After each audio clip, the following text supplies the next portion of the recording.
আসসালামু আলাইকুম। শবে বরাত চলে এসেছে। শবে বরাতের নামাজের নিয়ম কি? শবে বরাতের রোজা কয়টা? রোজার নিয়মটা কি? জি ভাইজান, এরকম কিছু প্রশ্ন আমরা অনেক সময় ফেস করি। আসলে আমাদের এই বিষয়টা খুব সুন্দরভাবে জানতে হবে। যেহেতু আমরা না জেনে যতই ইবাদত করি না কেন, আমাদের সামান্যতম এই ইবাদতের কোনো সওয়াব মিলবে না।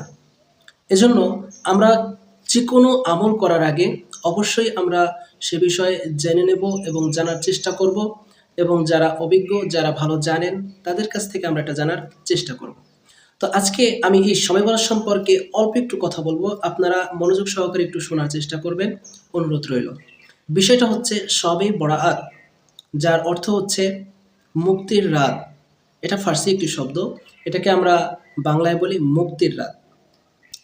এই শবে বরাত নিয়ে যেই বিষয়গুলি সবথেকে বেশি হচ্ছে সেটা হচ্ছে হালুয়া খাওয়া এবং রুটি ভাজা, রুটি খাওয়া। সারা রাত্র এইগুলা নিয়ে মা বোনেরা ব্যস্ত থাকায় যার কারণে তারা এই রাতে যে ইবাদত করবে সেই ইবাদতটুকু তারা করতে পারে না। তো হালুয়া খাওয়ার বিষয়টা কাউকে জিজ্ঞেস করা হলে সে বলে যে হালুয়া এটা নবীজি সাল্লাল্লাহু আলাইহি সাল্লাম উহুদের ময়দানে তার যখন দান্দান শরীফ শহীদ হয়, এরপরে তিনি বাড়তি বা শক্ত কিছু খাবার না খেতে পারায় তিনি হালুয়া খেয়েছিলেন। যেহেতু তার দাঁত শহীদ হয়েছে, তো এজন্য আমরাও হালুয়া খাই। দেখেন একটা বানোয়াট একটা কথা, কিভাবে তারা এটাকে প্রচার করে। আপনি একটু ভাবুন, আপনার বাবা সে যদি পায়ে ব্যথা পেয়ে সে যদি খোঁড়াইয়া হাঁটে বা লাঠিতে ভর দিয়ে হাঁটে এবং তার এই করণীয়, তার এটা স্মরণ রাখার জন্য আপনিও যদি এটা নকল করেন, আপনিও যদি এটা মনে করেন যে আমার বাবা সে পায়ে ব্যথা পেয়ে লাঠিতে ভর দিয়ে হেঁটেছে, সেজন্য আমিও লাঠিতে ভর দিয়ে হাঁটছি। এটা যখনই আপনার বাবা শুনবে, তিনি কিন্তু অনেক বড় একটা কষ্ট পাবেন।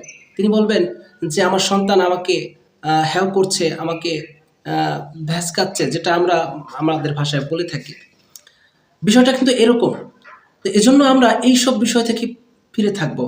শবে বরাতে কয় রাকাত নামাজ? অনেকে বলে ১২ রাকাত নামাজ। এটা একেবারেই একটা ভুল ধারণা। শবে বরাতের কোনো নামাজ নেই, শবে বরাতের কোনো রোজা নেই। যদি আপনি ইবাদত করতে পারেন, আপনি যেকোনো রাত্রে করতে পারেন।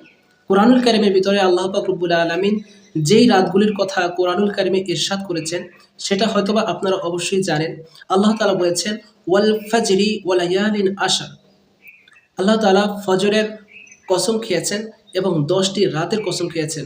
অবশ্য আপনারা তাফসীর ঘাঁটলে দেখবেন সেই ১০টি রাত হচ্ছে জিলহজ মাসের প্রথম ১০ দিন, ১০ রাত। তো অবশ্যই আমরা বুঝতে পেরেছি যে আসলে এই রাতটার কতটা গুরুত্ব রয়েছে। তবে নবীজি সাল্লাল্লাহু আলাইহি সাল্লামের একটি হাদিস পাওয়া যায়, ফাকুমু লাইলাহা ওয়া সুমু নাহারাহা, যে আপনি এটা যেকোনো রাত্রেই করতে পারেন। যেকোনো রাত্রেই আপনি আল্লাহ তাআলার ইবাদত করতে পারেন। যেকোনো রাত্রেই আপনি যেকোনো দিনেই আপনি রোজা রাখতে পারেন, নিষিদ্ধ দিনগুলি ছাড়া। অবশ্য বুঝতে পেরেছেন।